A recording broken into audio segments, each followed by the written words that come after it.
Jézus Krisztus! Ma la messi limita neve? Perché penserà poco un morire.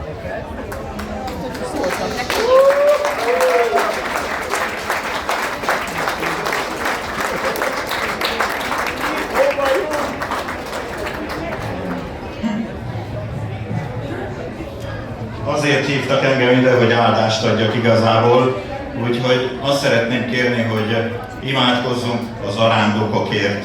Értetek? Mi pedig nagykárolyiak nagyon szívesen fogadunk mindig benneteket, és éppen itt beszélgettünk, próbáltuk a polgármester asszonnyal meg néhányukkal megfejteni, hogy vajon miért jövünk ide ki, miért akarunk benneteket fogadni, és mi az az érzés, vagy egyáltalán az a gondolat, ami összehoz, idehoz bennünket.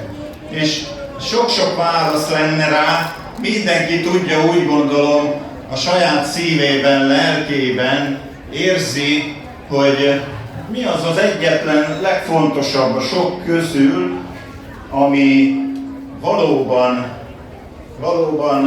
összehoz bennünket.